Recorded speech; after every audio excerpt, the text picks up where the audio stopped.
Dear students, welcome to EPG Pathshala. I am Dr. M-15, Professor retired from the Department of Library and Information Science, Guru Nanak Dev University, Amritsar. The topic for discussion here is the choice of a classification scheme for a library. For most of the time, for most of us, the choice may not be necessary if we are working in an old library, because in the old libraries, even a new librarian has to continue with the old system for various reasons. In a new library, someone have the privilege and the good opportunity to consider to use a new classification system. In such cases, what we should do it, how to choose one, that there are some factors which we must take into consideration. A sort of classification is always essential for a library in the real sense. Without it, a library is simply a dump of books which will not be availed to their full use. The question is which classification to use. Many standard and general classification systems are easily available and being used in different libraries. We have to choose from many. Choice of a system is more important, as once a classification is chosen, it is not easy to replace or change it for many reasons. You buy a car or even a house. If you are not satisfied with it, you can change it. But it's not so with the classification system once adopted in a library. Hence, librarians have to be very careful, judicious, and even visionary in its choice in a newly formed library. There are various factors which can guide us in the choice of a system. First of all, we should be very clear about our needs, not only of today but of the next 50 years. Subject specialization of the library, level of the users, and the availability of expert staff must be considered beforehand. And then we should know the technical qualities of the classification itself. We should know how much detailed it is and how much it is. We have to decide whether we have to buy full edition or an abridged one. Now, the new question is whether we should use the print edition or the online one. Later has many value added features.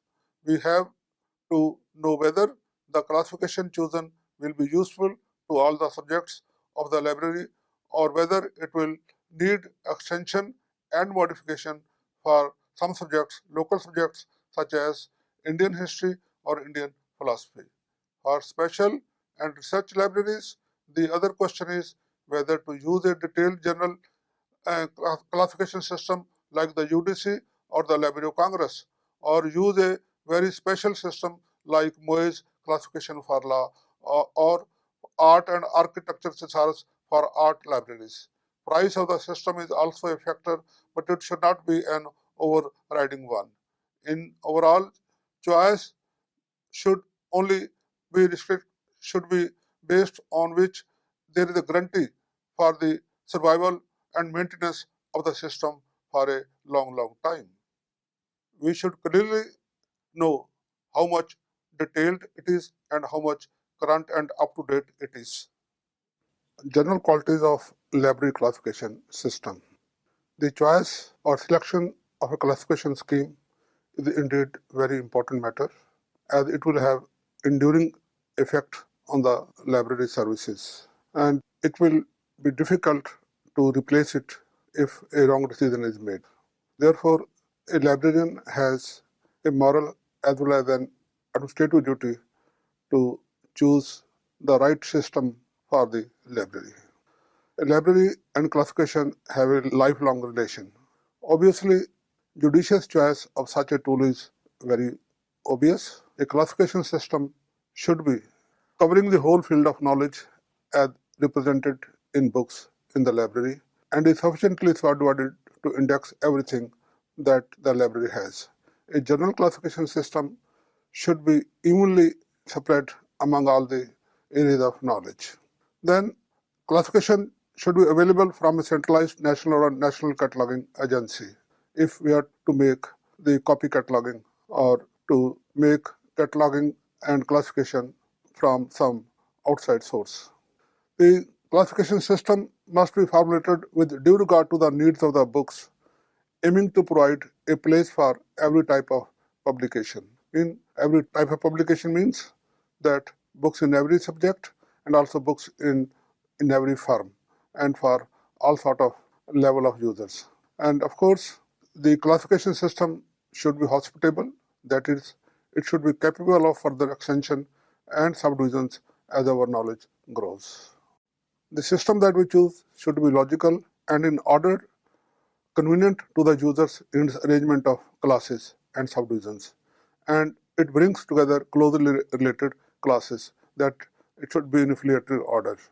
It should be clear and comprehensive in terminology used and must be accompanied where necessary by full definitions referring to the scope of the classes and equipped with notes for guidance of the classifier. That's more important. It must be equipped with the following. Number one, generalia and form classes, form and geographical divisions and other standard subdivisions or common affiliates. It should have an effective and hospitable notation, which should be simple but moderately mixed. It should be laid out in a form easy to handle and consult. To assist the users to grasp the hierarchy, these days a living classification is also expected to be in electronic media, that is in a machine readable form, which has got many additional features.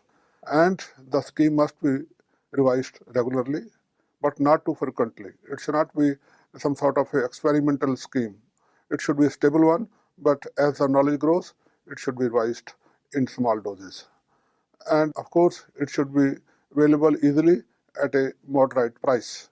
And it should have extensive indexes of the concepts and terms in the schedules and other tables. An index is a very important part of the system of classification to classify quickly and to reach some obscure numbers. The question is, from time to time, new libraries are established. Of course, which classification should be adopted or shelf arrangement? Indeed, there is no perfect scheme and there is no ideal scheme, but some have their own peculiar advantages, which should match the needs of the library. Nevertheless, the different schemes do all have distinctive characteristics which make them better suited to particular type of collection, materials and the users. The question is again largely one of suitability. Most cataloging is done now from mark records or from copy cataloging. So the fact that these nearly all contain an library Congress class number and a DDC number for most books in English puts considerable pressure on the librarian of a new library to adopt one or other of these schemes. Indeed, it becomes one of the consideration since both the schemes, DDC and LCC, are available for copy cataloging. But in India, it's not that easy.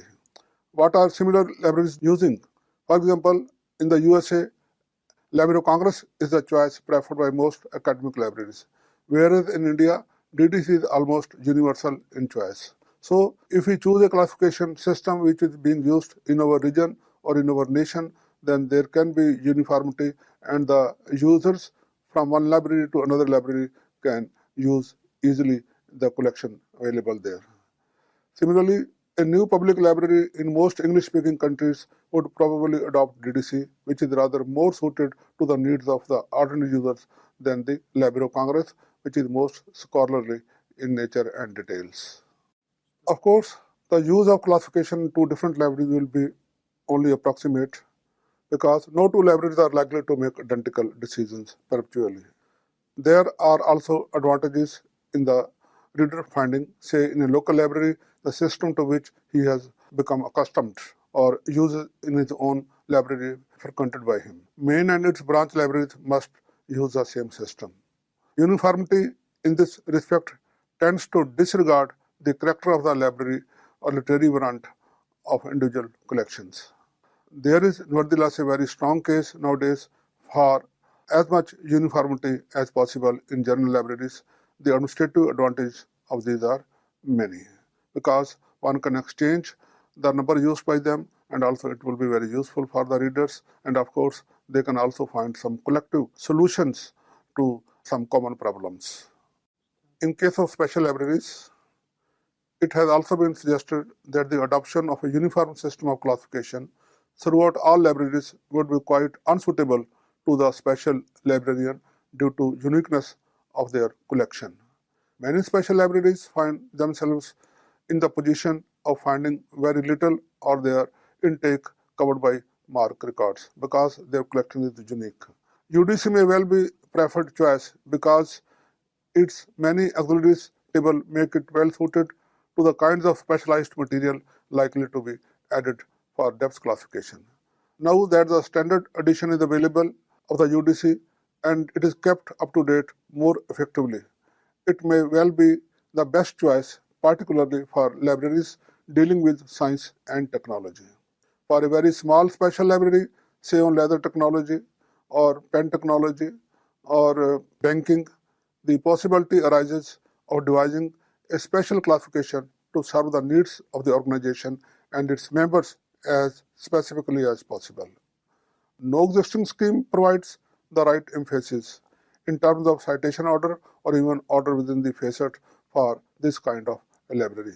For such minute systems, a locally made system shall be more suitable. In case of general libraries, the opportunity to select classification scheme for a large library is rare because already a scheme is in use there and it may not be easy to replace it. But the question of choosing a classification for special library arises more frequently because the collection is small and one can also choose a new system or it can be replaced by a better one. This usually happens because the collection has never been classified in a special library because local in-house classification has been used sometime as it is in the case of special libraries, or less often because collections using different schemes are being merged, as happened with the Jawaharlal Nehru University Library, which were using two systems, one for colon classification, the other for the DDC. But now they have used only one classification system, that is the Dewey Decimal classification. Here are some factors, tips in making a choice for a classification system. Choice of classification for a library is a matter of policy, of course, which whenever depends upon the following factors or conditions: the subject of the collection or specialization of the library, the level of the material, the strength of the collection, and the form of the material, and form and formats of the material too, the qualifications of the classifier, the strength of the classifier available, and sources of copy cataloging if there are for that system, and whether the classification is to be used as a tool for information retrieval or for only shelf arrangement. It's another consideration. And of course, the notation a system uses should also be one great consideration, that notation should be simple and moderately mixed. The general versus the special schemes. The classifier of a special library may find many advantages in using a classification specially designed for the subject of the library. There are special classifications for the majority of subjects, but most of them are not very well known. There may be many advantages and disadvantages as well as benefits in adopting one. There are some very well established special schemes. The National Library of Medicine scheme and the Moyes classification for law books or art and architecture thesaurus are three that immediately come to my mind. For the library that has a lot of material not covered by the big publicly available OPACs or that is not in national bibliographic services, the advantages of better structure and details can be very attractive. Certainly in major areas such as medicine or law, the greater number of user institutions can provide reassurance about the continued currency of a special classification scheme, and we can use it and adopt it in our library if that is our area. The general versus the special schemes.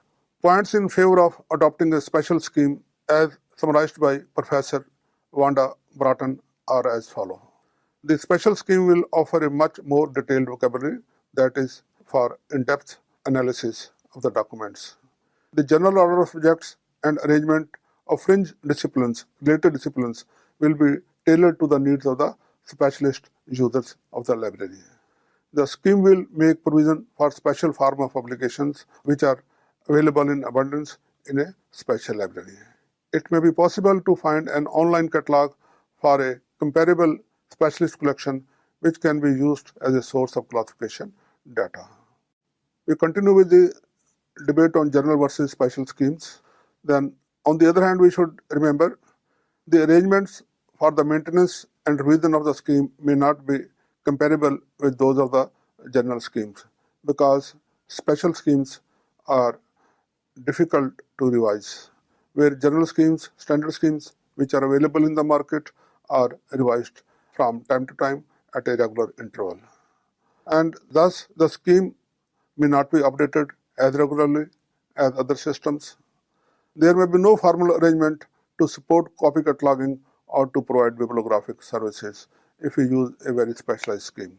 And then further, there may be very limited opportunities for training in the scheme or for other sorts of advice and support because yours is a unique system, locally made system, and some experts may not be able to do explanation or teaching of the system.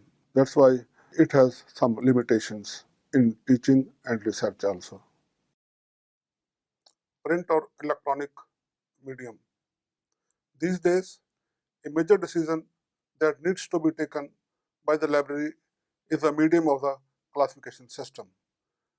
These days, popular classifications are available to the user both in print and electronic formats, and there are advantages and disadvantages attached to both. But of course, the electronic media or electronic version has many added advantages, but at the same time, it is very costly and it is available on annual basis for access only. As you know, these days classification systems or the tool for knowledge organizations are available both in print and machine readable formats, though it is necessary now to choose between the two. Both have their advantages and disadvantages. The advantages of print format are as follows. It is a general feeling that the print version of a classification system is much easier to use exceptionally for novice or new classifiers. It offers a better sense of structure of the scheme and the context of individual classes. It is easier to browse the schedule and it is easier to compare one part of the scheme with another. It is also much easier to annotate a hard copy of the scheme. That is, that you may write your local notes and record your local decisions of the library. Class numbers for new subjects can be added as they occur without waiting for editorial decisions. This can be done on the hard copy. If a scheme has lots of alternatives, those not chosen can be marked. In other words, a hard copy can be customized in a way that an electronic version cannot be. A hard copy incurs a one-time cost. Once purchased, it will be your property until the library decides to use the new edition. Even then, the old edition can be put to some use. Whereas your online edition, you have to subscribe for 1 year. After that, if you don't renew your subscription, it will no more be available to you. Print edition is usually cheaper than the online subscription. One enduring advantage of a hard copy is its stability and ever availability. In an online classification, this function is lost since the classification is constantly amended and is potentially not the same from day to the next day. Disadvantages of print format. On the minus sides of the print version, it is obviously bulkier, heavy, cannot be easily moved around, and is more prone to damage and physical deterioration. It is not updated so frequently, and this may be problematic in a rapidly changing subject. For example, the DDC edition, even regular, comes after 7 to 8 years. So a classifier has to wait for the new edition 7 to 8 years, but within that time span, much happens and many new subjects come in. Then on the other hand, locating the correct class is slower and can be frustrating at times, and it will usually need the help of a index, otherwise it may be difficult to use. One also has to consider whether publisher will continue to maintain paper copy in the digital world. Yes, it is another question, because mostly some editions, some systems, some classifications are now made available only in electronic form, and they are dispensing with their hard copies or print editions. Then advantages of web-based systems are many. So of course you can keep them updated current. In the matter of currency, the online subscription has everything to commend itself. Now online systems have become more versatile and have added many useful and imaginative features or value-added features, as mentioned by Dr. Ada Silavic, who is the editor of the Universal Decimal Classification. And she says, searching and browsing of classification notation is easy. It facilitates searching notation through associated verbal expression, that is, through headings or keywords. Sort and display of entry in many modes is possible. So you can lay out the schedule in many possible ways. And there is automatic tracing of hierarchical and associative links and relations. Further two advantages, tracing of rules to the area of that application is quick. Navigation between tables, facets, topics, and subject areas is very easy. Tracing historical data through schemes, lifespan, historical notes, or earlier numbers is possible. Various outputs, exports, and pipe attacks are generated. Identification of classes independent of notation is possible, which is used for making thesaurus and thesaurus facets. It is easy to maintain, edit, and publish as printed editions of various details. These days, print editions are one of the many byproducts of the electronic database, the system maintained by the editorial office, whereas the main system, the core system, is in the online form only. Applying the chosen system. Choosing a system is one thing, applying is another. It's the same thing. Buying a car is one thing, and how to drive it is another thing. Much depends on the expertise of the classifier to make optimal use of the system with all its shortcomings. Apart from applying this tool correctly, there are many other questions to be decided as a matter of policy. And to apply it correctly, the system should be studied thoroughly. Manuals are available, books are available. Then we should also think of availing the centralized classification services as in MARC records. Then we have to decide up to which depth the classification is to be applied, whether we are to use broad numbers or we are to use totally in-depth number to the possible extent. And of course, use of abridged edition, if available in small libraries, can be considered. When we have to adapt a system, that is to make some changes here and there for our local suitabilities, we have to be very cautious. And some adaptations are of course ingenious and needed. The danger is always lies in the fact that being out of step may prevent application of a sound new system or participation in centralized classification and copy cataloging services, and thus prove costly ultimately in many ways. By and large, we must incline to the view that if a system is, like DDC, widely used and acknowledged, it is best used as it stands for the arrangement of general material. Adaptations, whether authorized or locally made, should not go beyond those officially permitted by the editors.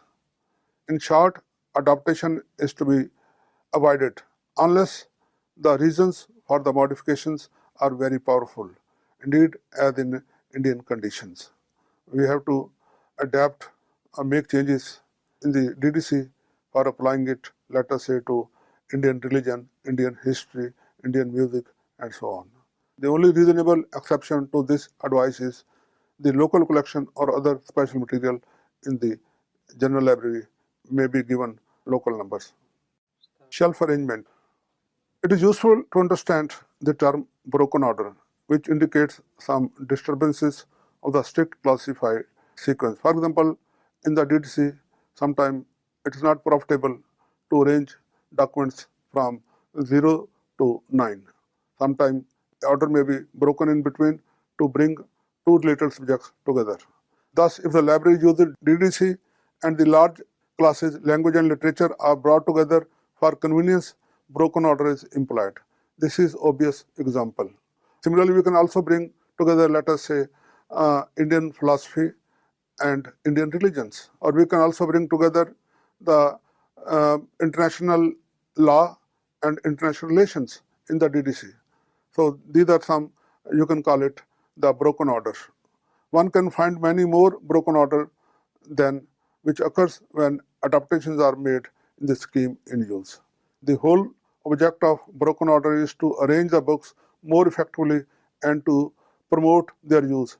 It should be applied cautiously, though sometimes it is, you can call it a user's interest classification also.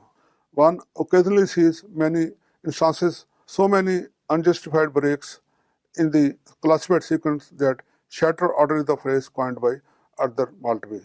When we make so many breaks, it's not a broken order, it is some sort of a shattered order, and which also breaks or shatters the classification system itself. So the broken order should be moderate, not to the extreme. Not many broken orders in the same library should be, same system should be there. In addition to broken order, there are parallel sequences, or what we call them libraries within a library. In the art of library classification, the first division of books doesn't take into consideration this subject matter. Every big library is a cluster of parallel libraries, that is, libraries within a library. Parallel libraries are called sections. The first consideration is the section to which a book should go. We first determine whether the book under classification is a rare book, manuscript, thesis, textbook, reference book, CD, or some other form of material. These sections may be dictated by the utilitarian purpose, such as reference or textbooks, or the convenience of managing them, such as abnormal sized books, rare books, and so on. Of course, we cannot keep a CD of a book on the same subject with its print textbooks. Maps have to be placed in some other section. So these are the sections.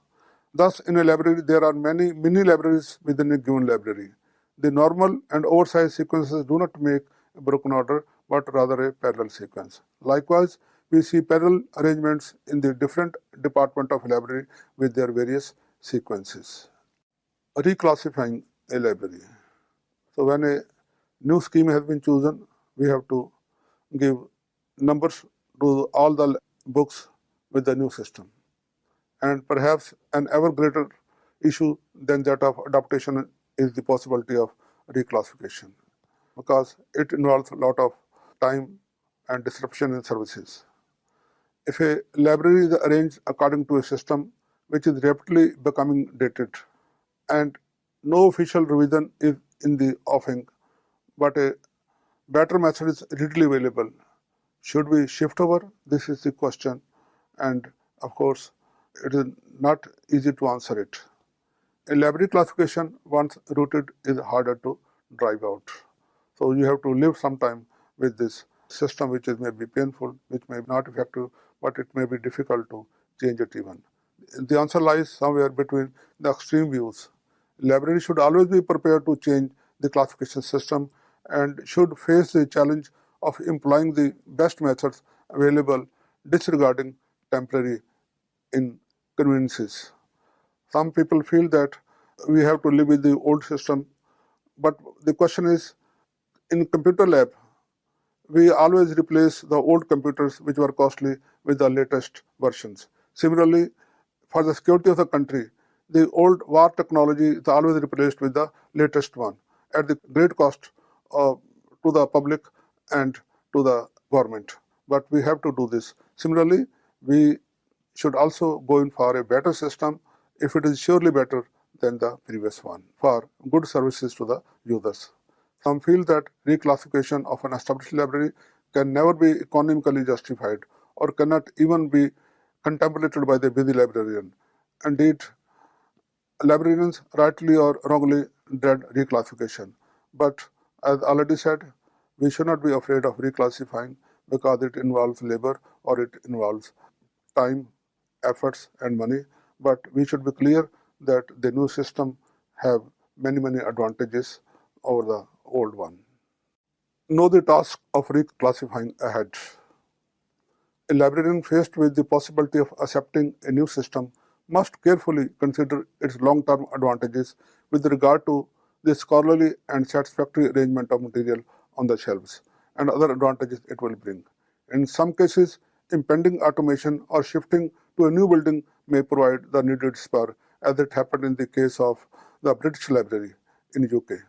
We must also estimate the cost of change in terms of time, labor, the problem of altering many records, and the task of maintaining the service to the users while reclassification process is being carried out. The entire reclassification of a medium-sized or large library usually is uneconomical. In such an instance, the work involved in changing the scheme can be justified only if the subsequent advantages are very clear and truly great.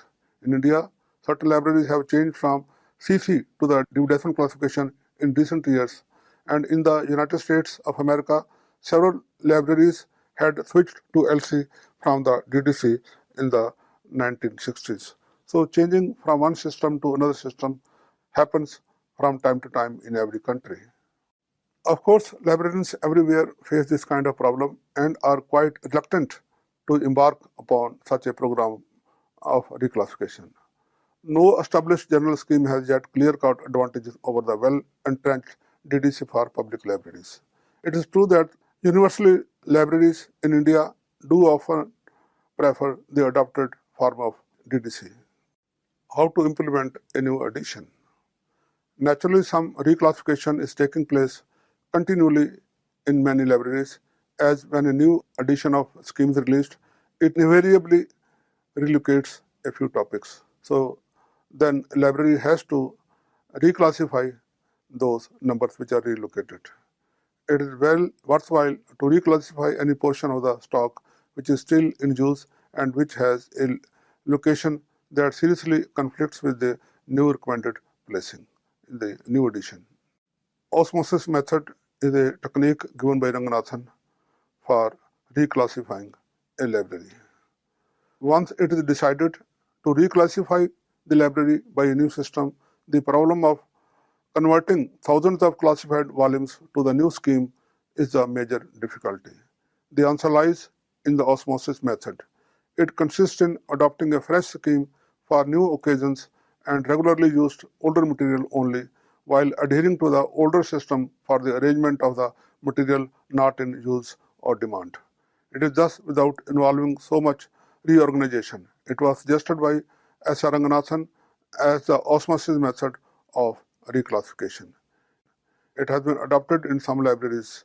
It results in an arrangement where there are two parallel sequences for a time representing different classification. Eventually, books no more in use will remain in old numbers. On the other hand, many librarians will be very reluctant to reclassify even this method is contemplated. They do not think it is very practical or effective. There are obvious disadvantages in employing two different schemes side by side for a number of years, and these cannot be taken lightly, as the process of reclassifying may linger for years and years. Administration of reclassification, that's how to handle the work of reclassifying. How could reclassification operation be accomplished with the least possible disruption of its services? This is the question. And answer is, one may start with the sections most in use or the sections most in need of reclassification, for instance. As for procedure, this may well depend on the library and the two systems concerned. Make a plan to be followed. Indicate how the task could be initiated. First of all, a space must be cleared to house some reclassified volumes in their new arrangement. Next, the Classifiers must tackle the older system class by class, transferring material from each class in turn to the appropriate part of the new arrangement. The latter will grow slowly in space provided, and fresh space will soon become available as large gaps arise in the older sequence. Thus, all staff must be kept informed of the state of the huge task and must know which class has been removed from the old sequence for reclassification and has been put new class numbers. The library should certainly display a notice informing users of what is happening and advise them to seek help if they cannot find any item required by them in that transitional period. Reclassification is costly money-wise. The actual financial cost of the operation is very important. Regretfully, we do not have fully reliable estimate of either the cost of reclassification itself or expenditure involved for reclassifying a portion of a collection. Various other approaches include downloading of records, copy cataloging, and outsourcing of the entire job. The last option being common in the case of retrospective conversion of catalogs. You may employ some outside agency for this, changing to a new system. It is considered that classification is intellectually a more rigorous task than most cataloging, and in more libraries, the classification and indexing is carried out by senior staff. Of course, this will add to the cost of reclassifying. Coming to the cost per unit book, Ranganathan reported long back in early 1960s that it costs only $1 to reclassify 5 books. This estimate is, however, too old to be of any clue now. Gopinath in 1962 worked out in a case study cost of classification as 1 rupee per book, whereas cost of reclassifying bound volumes of periodical was to be only 35 paisa per volume only. In the same paper, Gopinath claims that by employing the method of osmosis, the cost of reclassifying any library of whatever size is found to be rupees 10,000, and the additional staff needed to use is 2 professionals and 4 semi-professionals for a period of 8 months. Copy cataloging is not as mechanical or thoughtless work. The central issue is usually whether the classification data available from external sources is acceptable to the home library, your library. As regards the choice of scheme, a library that wishes to copy records must resign itself either to the Library of Congress or the DVD decimal classification as the system of choice, because mostly in the MARC record these are available. Unless it is a specialist collection with some appropriate national collection providing bibliographic services, then we can use that special classification. The availability of records from the Library of Congress, OCLC, WordCat, and MARC records has undoubtedly caused many librarians to adopt those schemes. And for a general collection, this may be a sensible choice with some considerable saving in terms of time and money. Other libraries will find that though the scheme may be acceptable at a general level, the particular decisions made do not match local requirements very well, and the classification part of the bibliography record has to be amended. If this is likely to happen to a large extent, then the library should consider whether there is any useful purpose to be served in adopting the classification system from outside agency, that is, copying the classification data. The service could still be used to provide cataloging data, but the classification of choice could be employed for subject access. To summarize, it may be remembered, only a few librarians will have the coveted opportunity to choose a classification system for their library.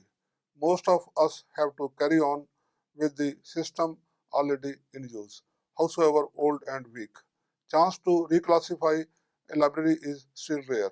Nevertheless, if called upon to make a choice of a classification system for any reason, then a librarian is burdened with a great personal responsibility on the shoulders. Responsibility is moral and personal in the sense that a wrong decision would put the library in a perpetual trouble.